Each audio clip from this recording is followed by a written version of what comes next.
बरेली से बड़ी खबर। सुभाष शर्मा निवासी ग्राम आलमपुर जाफराबाद जनपद बरेली का कहना है कि मेरे पिताजी राम अवतार शर्मा द्वारा बैंक मैनेजर चंद्रशेखर ने बड़ी ही चालाकी से उन्हें ले गए गाड़ी में बिठाकर। राम अवतार जी बुजुर्ग है और उन्हें आंखों से कम दिखाई देता है।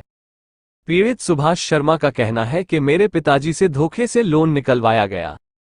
जब पीड़ित सीओ आबला चमन सिंह के पास गया तो सीओ साहब ने बैंक मैनेजर के खिलाफ मुकदमा दर्ज करने को बोला। जब पीड़ित थाना भमौरा गया तब पीड़ित का कहना है कि सीओ दीपशिखा तथा रमेश चंद्र चौकी इंचार्ज ने पीड़ित के साथ मारपीट की और साथ ही धमकाया कि अगर इस घटना की किसी वरिष्ठ अधिकारी से शिकायत की तो तुम्हारे खिलाफ झूठा मुकदमा दर्ज किया जाएगा, और करा भी दिया मुकदमा दर्ज। पीड़ित लगभग 1.5 साल से अधिकारियों के पास जाकर थक चुका है, लेकिन न्याय नहीं मिल पा रहा है। पीड़ित का कहना है कि मैं हार नहीं मानूंगा, जल्द ही लखनऊ जाकर योगी जी से मुलाकात करूंगा। एनसीआई के लिए बरेली से नवाब सिंह यादव की रिपोर्ट।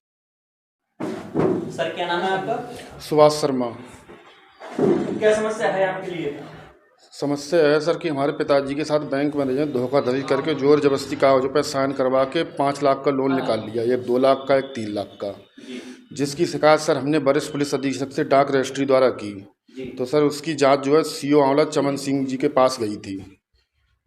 तो सर जी हमें वहाँ से फ़ोन आया, आंवला से हमें बुलाया गया। हम वहाँ गए, हमने बताया जा कि ये बात है। तब उन्होंने ट्रेनी सीओ दीपशिखा जी थी भमौरा थाने में उस टाइम, तो उन्हें आदेश किया कि बैंक मैनेजर के ऊपर मुकदमा दर्ज करो। किस चीज़ का मुकदमा दर्ज? वही फ्रॉड किया था बैंक मैनेजर ने सर। उसका बैंक में फ्रॉड किया था सर, पैसे निकाल लिए थे। पैसे किसने निकाले थे? बैंक मैनेजर ने। एक 5 लाख, एक 2 लाख का लोन किया, एक 3 लाख का। हमारे पिताजी को एक पैसा भी नहीं मिला सर उसमें। आपने कहीं एप्लीकेशन दी? जी। कहाँ? हमने वरिष्ठ पुलिस अधीक्षक को दी, जन सुनवाई पर भी दी।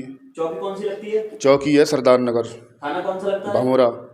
जो आपने एप्लीकेशन दी उसकी आपको वो दिखाइए मुझे। आपने जो एप्लीकेशन चौकी में दी वो यही वाली है? जी। इसके अलावा और कहाँ दी थी आपने? वरिष्ठ पुलिस अधीक्षक डाक रजिस्ट्री द्वारा दी थी, उसकी रसीद है हमारे पास। रसीद आपके पास यही है? नहीं है। कोई बात नहीं है। तुम भी हो।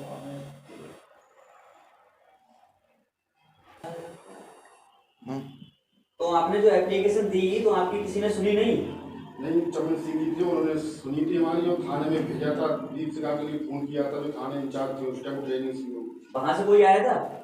नहीं, हम गए थे थाने में अपने भाई के साथ। नहीं, आप गए थे तो उसके बाद कोई आया था? कोई आया नहीं था सर। थाने में सर हम जैसे ही गए तो हमें चौकी इंचार्ज सरदार नगर रमेश चंद मिल गए गेट पर ही। जी। उनसे सर हमारे भाई की पहले रंजिश चल रही थी। हमारे भाई ने उनकी शिकायत की थी, उन्होंने एक प्रार्थना पत्र पर गलत रिपोर्ट लगाई थी, जो उच्च अधिकारी की द्वारा जाँच में उनकी गलत रिपोर्ट साबित हो गई थी। तो वो चौकी इंचार्ज थे, रंजिश मानते थे। तो सर जैसे ही हम थाने में गए, उन्होंने हमारे साथ मारपीट की, गाली गलौज की और अपना सरकारी रिवॉल्वर तान दिया। फिर क्या हुआ?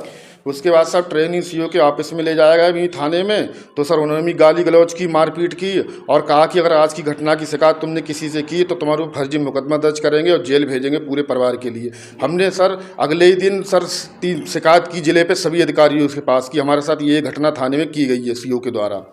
हमारे पास उसकी रसीद भी है सर, हमने जो भी शिकायत की है। उसके बाद सर करीब 8 दिन के बाद सीओ ने साहब चौकी इंचार्ज के दोस्त थे ग्राम प्रधान कुंवरपाल, उनसे एसटी एक्ट का फर्जी मुकदमा दर्ज करा दिया बगैर किसी घटना हुए। कोई भी घटना वो हुई नहीं थी जिसमें दर्ज किया गया मुकदमा। उसके बाद सर हमारे ऊपर चार्जशीट भी लगा दी गई है फर्जी मुकदमे में, जबकि कोई भी घटना नहीं हुई है। धमकी दे के सीओ ने दर्ज कराया था मुकदमा हमारे ऊपर। तो आप चौकी में या थाने में जहाँ पे जाते हैं तो आपकी कोई सुनता नहीं है? कोई नहीं सुन रहा है सर। हम हर अधिकारी के ऑफिस में गए सर, कहीं कोई नहीं सुन रहा। 2 साल से लगातार प्रार्थना पत्र दे रहे हैं, कम से कम 1000 बार प्रार्थना पत्र दिए होंगे सर, कोई भी सुनवाई नहीं हुई। 10 क्षेत्र पे भी शिकायत की और जन सुनवाई पार्टल पे भी शिकायत कर रहे हैं लगातार, परंतु कोई भी सुनवाई नहीं हुई। ना ही मौके पर कोई जाँच हो रही, निष्पक्ष जाँच हो ही नहीं रही। सीओ के फेवर में ही जाँच हो रही है। अब आप क्या चाहते हैं? सर कार्रवाई की जाए, वरना सर हम आत्महत्या करेंगे। बहुत ज़्यादा परेशान हो चुके सर, भागते हुए बिल्कुल तबाह हो चुके हैं हम 2 साल से। तो आत्महत्या क्यों करोगे? सर क्या करें, कोई जिले पर सुनवाई नहीं हो रही, बिल्कुल परेशान है सर हम।